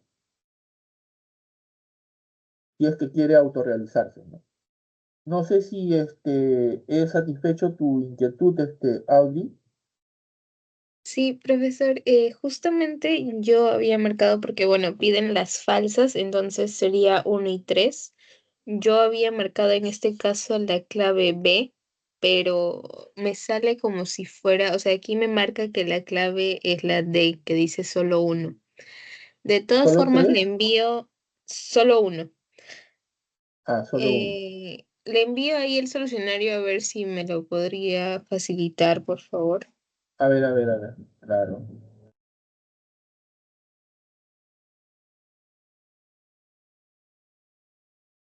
Ah, dice, de acuerdo con Taylor, los individuos solo pueden adquirir identidad por medio de las exigencias sociales. Es lo que yo decía, ¿no? De las cuales surgen las decisiones que nos definen. Por el contrario, pensar en nuestra propia realización personal descuida la sociedad y conduce, por tanto, al aislamiento en la comunidad. Además, indagar sobre el sentido de la vida resulta un ejercicio productivo para el ser humano. Además, indagar sobre el sentido de la vida resulta un ejercicio productivo para el ser humano. Ya, pero acá se está contradiciendo, pues, porque fíjate, dice, además, indagar sobre el sentido de la vida resulta un ejercicio productivo para el ser humano.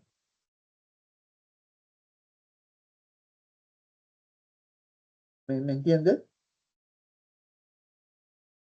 Claro. ¿No es cierto? Este, no sé, ¿hay algo más? Porque veo que han cortado. Sí, solo aparece eso. Yo tengo Esa aquí explicación. Sí, es lo único que aparece del solucionario. Mira, si dice, de acuerdo con Taylor, los individuos solo pueden adquirir identidad por medio de las exigencias sociales, ¿no? Solo pueden adquirir identidad por medio de las exigencias sociales, de las cuales surgen las decisiones que nos definen. Por el contrario, pensar en nuestra propia realización personal descuida a la sociedad. Entonces, ¿cómo puede ser, no? ¿Cómo puede ser solo tres?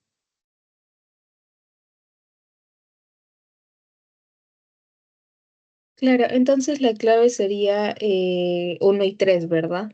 Las dos son falsas. Las dos son falsas, efectivamente.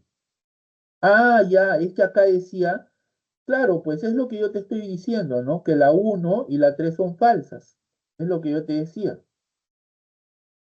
¿Cómo la subjetividad se va a definir al margen de lazos con la sociedad? Si más bien la subjetividad requiere, ¿no es cierto?,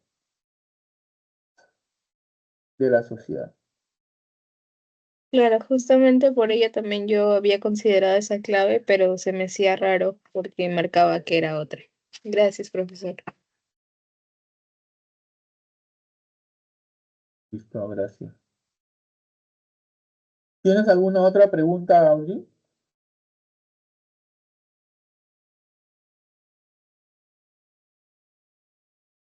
Y, ¿se la podría mandar al chat de igual forma? Sí, claro, claro.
Ya, a ver, dice, De acuerdo con la epistemología popperiana, un enunciado es considerado científico si el enunciado es pasible de falsación por un contraejemplo. Identifique el enunciado que presenta la característica de ser falsable. ¿Ya? La ética estudia la moral. Los números pares son infinitos. Luis XVI fue el rey de Francia. El triángulo tiene 3 lados. Todos los cisnes son blancos.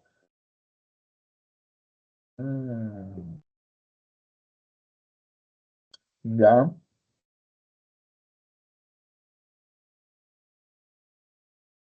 La respuesta es la E. Todos los cisnes son blancos.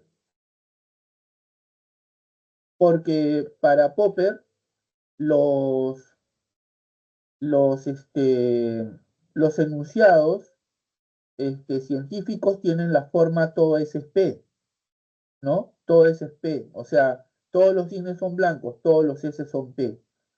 Entonces, Popper dice de que, de que nunca, a partir de un enunciado como este, eh, o sea, a ver, eh, para probar que esto es cierto, tendríamos que observar eh, un cisne blanco, 2 cisnes blancos, 10 cisnes blancos, 100 cisnes blancos, 1000 cisnes blancos. Pero nunca, dice Popper, y ahí está su crítica al criterio de inducción. Recordemos que la inducción parte de la observación de casos particulares para llegar a una generalización, ¿no? Dice, nunca los enunciados que tienen este tipo, todos los S son P, o sea, todos los S son blancos, nunca por más observaciones o número de observaciones significativas que hayamos hecho, podemos afirmar de manera concluyente y definitiva que todo es P, o sea, que todos los cisnes son blancos, porque nada impide que en algún momento, que en algún lugar, podamos encontrar un contraejemplo. Eso es lo que dice Popper. Por lo tanto, la respuesta es la E, todos los cisnes son blancos. ¿Listo, Audrey? Sí, mi duda es, ¿por qué en este caso no podría ser la B? Ya lo dije, Audrey, porque para Popper los enunciados científicos tienen la forma, mira, los enunciados científicos se caracterizan por ser universales, ¿correcto? Y si son universales, deben ser válidos para todos, ¿me entiendes? Entonces, ¿cuál es su forma lógica? Su forma lógica es todos los S son P, ¿correcto? Todos los S son P, o lo que es lo mismo, todos los cisnes son blancos, ¿correcto? ¿Se entendió? Sí, entonces quiere decir que debe haber la presencia de un totalizador para poder Claro, considerarlo. un cuantificador, ¿no? Al inicio, ¿no? ¿Me entiendes? Comprendo. Sí, Pero profesor. ojo, no cualquier cuantificador, tiene que ser un cuantificador universal. Universal. Claro. Vuelvo a repetirte, para Popper, los enunciados científicos tienen como forma lógica todos los S son P. Todos los S son P. Ahora, ¿tú te acuerdas que Popper critica a la inducción como método de la ciencia y propone en su reemplazo la deducción? ¿Recuerdas o no? Claro, sí. Ya, ¿por qué critica la inducción, Popper? Porque mira, la inducción va de lo particular a lo general, ¿cierto? La deducción es al contrario, va de lo general a lo particular. ¿Hasta ahí estamos o no estamos? Sí, está claro. Bueno, entonces, Popper dice que nunca, a partir de la observación de casos particulares, podemos afirmar de manera eh, definitiva, de manera eh, absoluta, que todos los S son P. O sea, a partir de observaciones particulares solo podemos hacer afirmaciones probabilísticas, probables, ¿no? Por ejemplo, mira, Juan el día de hoy iba por la avenida Tacna y se encontró 10 soles. María caminó por la avenida Tacna y se encontró 10 soles. Rosemary caminó por la avenida Tacna y se encontró 10 soles. Conclusión, bueno, la próxima persona que camine por la avenida Tacna se va a encontrar 10 soles. Nunca podemos afirmar de manera absoluta, ¿no? Y definitiva que eso es así. Solo de manera, es probable que la próxima persona que pase por la avenida Tacna se encontrará 10 soles. ¿Entiendes? ¿He sido claro o no? Entonces, Sí, Popper dice que nunca a partir de enunciados particulares podemos hacer una afirmación definitiva, total, universal, ¿no? Porque nada impide que en algún momento y en algún lugar podamos encontrar un contraejemplo. Hasta hace unas décadas se pensaba que todos los cines eran blancos, pero se encontró, creo que fue en Australia, que hay cisnes negros. Entonces eso tiró por tierra esa creencia, ¿no? O esa idea en todo caso. Le dio la razón a Popper, ¿no? ¿Me entiendes? sí, profesor, está más claro. Muchas gracias. Muy bien. Angelina, gracias por la espera. Perdona, sino que tenía que atender bueno, al estudiante Audrey. Terminamos con el segundo problema, ¿te parece? Sí, profesor. Ya, entonces vamos con el segundo problema. A ver, el segundo problema relacionado con la filosofía latinoamericana es, ¿existe una filosofía propia de Latinoamérica? Que es igual a decir, ¿existe una filosofía auténtica, genuina en Latinoamérica o simplemente es una copia? ¿No? Con relación a la pregunta principal que denota este problema, tenemos básicamente dos tesis. Una respuesta negativa sostenida por el filósofo peruano Augusto Salazar Bondy y una respuesta afirmativa defendida por el filósofo mexicano Leopoldo Sea. A ver, veamos. Augusto Salazar Bondy. Para este autor no existe filosofía latinoamericana porque la filosofía de nuestros países, al igual que toda nuestra cultura, es imitativa y repetitiva, o sea, copia o reproduce modelos europeos. Inauténtica, no expresa nuestra propia identidad ni nuestro modo de ser. Y alienada, y lo seguirá siendo mientras nuestra América no salga del subdesarrollo y la dominación a que vive sometida. Su reflexión sobre la cultura de la dominación y la condición alienada de los latinoamericanos, lo mismo que de su filosofía, eh, también alienada e inauténtica como nuestra cultura, le llevará a postular la necesidad de una filosofía de la liberación. La filosofía en Latinoamérica, piensa Salazar, tiene el desafío de ganar en autenticidad, indagando sobre los caminos de la liberación y de cómo emanciparnos de ese yugo de la dominación. Bueno, hace un momento te decía, Angelina, que en su libro existe una filosofía de nuestra América. Augusto Salazar Bondy se planteaba el problema de la autenticidad de nuestro pensamiento filosófico, ¿no?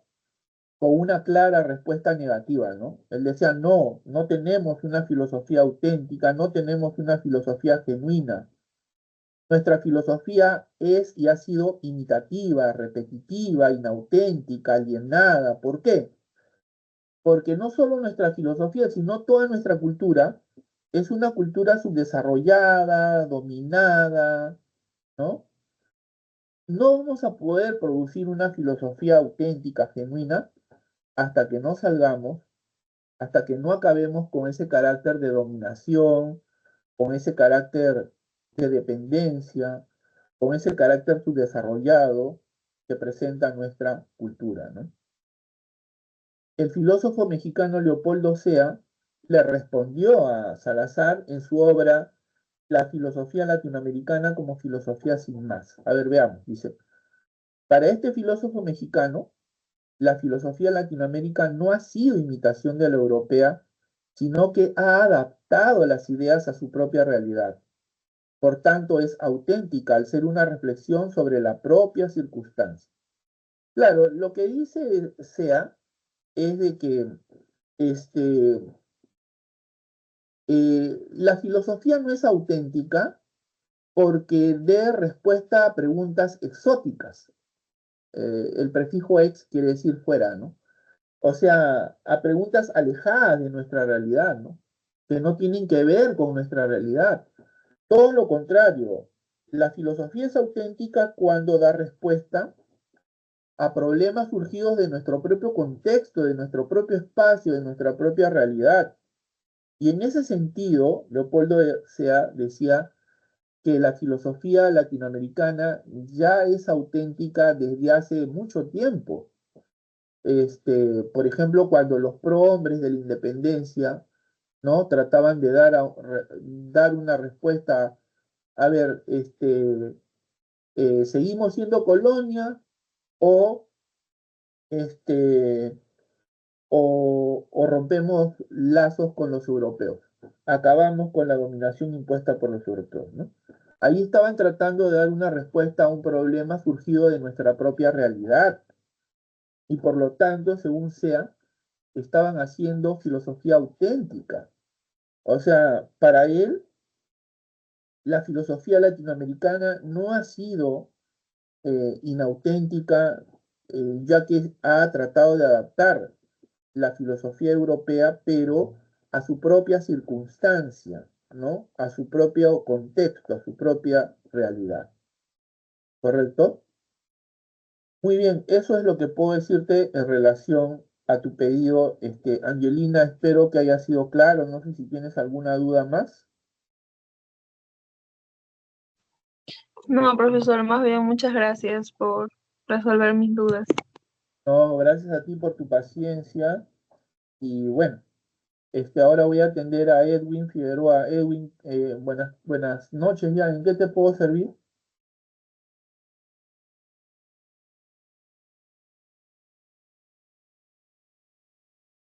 No te escucho. No sé si puedes escribirme en todo caso. Si me escribes al chat, yo te leo y te brindo la respuesta a tu pregunta.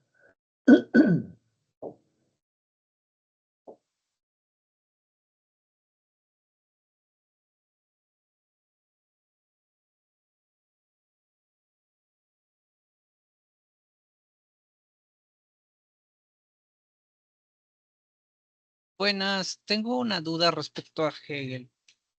Sí, ¿cuál es? Bueno, básicamente no entiendo su concepto central, o al menos el que está en el boletín de la semana 4 de la idea absoluta. Ya, ya, a Sí, ver, no, vamos. no lo entiendo bien. Y del espíritu también. Un minutito.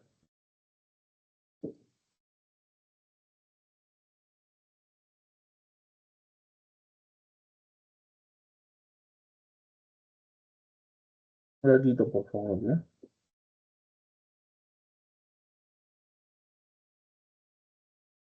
Ya, a ver. Vamos a leer y te voy a ir explicando, ¿ya? Georg Wilhelm Friedrich Hegel.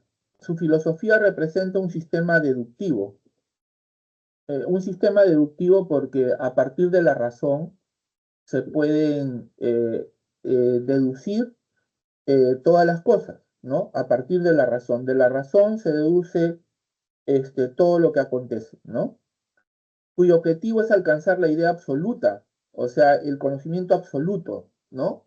El objetivo de Hegel es, con su filosofía, lograr el conocimiento absoluto, dar respuesta a todos los problemas, ¿no? Fundada exclusivamente en las premisas lógicas de las que parte la razón. Así, esta deduce la realidad empírica sin tener que apoyarse en ella, ya que la filosofía debe caracterizarse por su autonomía, necesidad y universalidad. También llega a ser un saber holístico, o sea, la filosofía es un saber total, absoluto, integral, que explica todas las cosas. La filosofía, a diferencia de la ciencia, que explica lo particular, un sector de la realidad, la filosofía explica toda la realidad, ¿no? Pues ella misma constituye el todo como un idealismo absoluto. Un idealismo absoluto, ¿por qué? Porque para Hegel primero es la idea, primero es la razón, ¿no es cierto? Primero existe la razón, ¿no? Y a partir de la razón se puede dar cuenta, o sea, se puede explicar toda la realidad, ¿no es cierto? De esta manera, cualquier ente individual que captemos, sensible o intelectualmente, no es más que un momento o fase de la evolución de la idea absoluta. Claro, o sea, para Hegel, la razón, la idea, se despliega en la naturaleza, se despliega en la historia, se desarrolla incluso en el propio pensamiento, ¿no? Y todo lo que acontece en la historia, en la naturaleza, incluso en nuestro propio pensamiento, constituye un momento de la evolución de esa idea. La idea se desarrolla, ¿no? Es como si la idea, ¿no es cierto?, se mete en la naturaleza, es como si la idea se desplaza a través de la historia, ¿no es cierto?, para tratar de alcanzar el conocimiento absoluto. Es como si tú te vieras un espejo, ¿no es cierto?, y lograras lo que siempre has querido, conocerte, ¿no? ¿Me entiendes? Mientras no tenías ese espejo, ¿no es cierto?, tú querías conocerte, ¿no es cierto? Tú querías conocerte, tu anhelo era alcanzar el conocimiento de ti, ¿no? Conocerte, saber cómo es tu rostro, cómo eres tú, ¿no? Bueno, algo así, ¿no? La idea quiere conocerse, entonces se desarrolla a través de la naturaleza, se desarrolla en la historia, ¿no es cierto? Para lograr el conocimiento, el saber absoluto, ¿no? De esta manera, cualquier ente individual que captemos, sensible o intelectualmente, no es más que un momento o fase de la evolución de la idea absoluta. Lo finito, o sea, solo tiene sentido en lo infinito.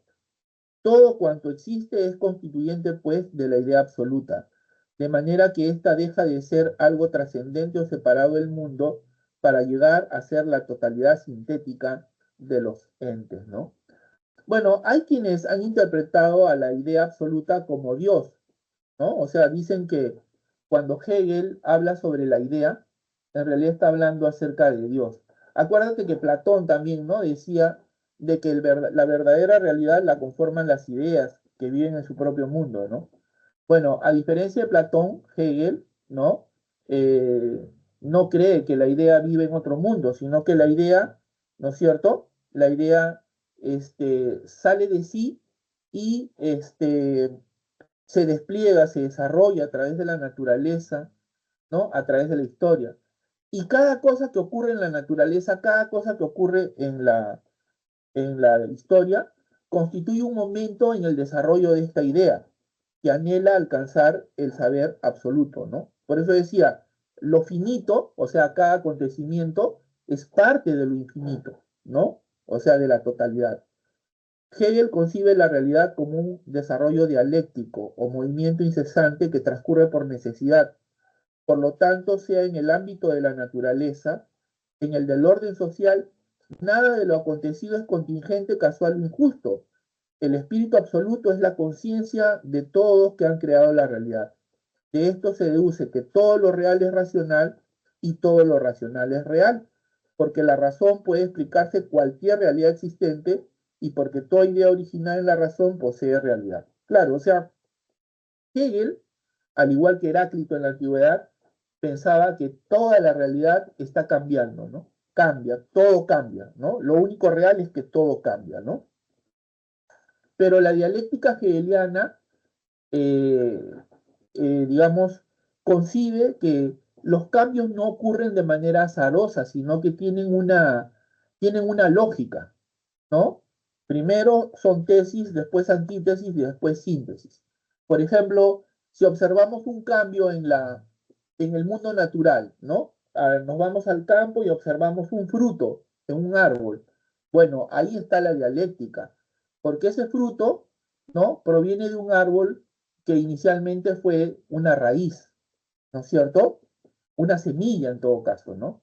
Primero semilla, después árbol, después fruto. Ahí está tesis, antítesis y síntesis, los tres momentos que nos permiten entender el cambio presente en todo, ¿no? Ahora, nada de lo que ocurre es contingente, injusto, todo ocurre por necesidad. Por ejemplo, si lo vemos en el plano de la historia, a ver, durante la Revolución Francesa, por muy horrendo, por muy injusto que nos parezca, ¿no es cierto? El periodo de Robespierre, que mandó a la guillotina, según algunos, a cerca de 40.000 hombres, les cortó la cabeza por oponerse a sus planes. Bueno, fue necesario para que la Revolución Francesa diera a luz a los tiempos actuales. O sea, no fue un hecho injusto, contingente, sino que era necesario que ocurra eso para que la Revolución Francesa diera luz a los tiempos modernos, ¿no? Todo ocurre por necesidad, ¿no? Todo lo real es racional, o sea, todo lo que existe en la realidad se puede explicar de manera racional, si no en este momento, en algún momento. Y todo lo racional es real, o sea, todo lo que surge de la razón, ¿no es cierto?, tiene ya una realidad, ¿no? Hegel considera que el progreso es el proceso histórico del desarrollo de la libertad. En consecuencia, el devenir o historia universal tiene como finalidad que la razón alcance el saber absoluto, es decir, la comprensión de todo lo real como necesario, que es la propia libertad. Considera que la idea espíritu absoluto pasa por diferentes fases históricas. La historia universal es un conjunto de fases o épocas históricas que se van sucediendo dialécticamente en un progresivo avance hacia la realización de la libertad a través del Estado. Asimismo, este no debe ser entendido como aquel que restringe la libertad de los individuos, sino más bien como el único medio para garantizar que estos vivan en libertad dentro de un orden establecido. Entonces, en términos de la historia, ¿no? Hegel dice que la finalidad de la historia universal es que la razón alcance el saber absoluto, ¿no? Y al alcanzar el saber absoluto alcanza la libertad. Por eso para Hegel el conocimiento, el saber es libertad. El saber nos hace libres, nos emancipa de la ignorancia, de los prejuicios, ¿no? Eh, Considera que la historia universal es un conjunto de fases históricas que se van sucediendo en un progresivo avance hacia la libertad a través del Estado. O sea, para Hegel, ¿no es cierto?, la libertad se alcanza con el Estado, ¿no? El Estado es también la única institución que garantiza la libertad de los individuos, que protege y hace posible la libertad de los individuos. Bueno, una percepción distinta tenía Marx, porque para Marx el Estado más bien es un instrumento de dominación de una clase en contra de otra, ¿no? No es una institución que hace posible la libertad, como había dicho Hegel, ¿no? Bueno, Edwin, eso es todo lo que te puedo decir por ahora porque mi periodo de atención ha acabado y yo tengo clase en otra institución, entonces espero haberte ayudado al menos en algo. Y bueno, te agradezco por tu pregunta y por tu participación, que ha sido muy interesante. ¿Alguna inquietud? No, gracias. Gracias a ti, Edwin. Nos vemos. Cuídate mucho. Hasta luego. Gracias. Gracias a todos. Hasta luego.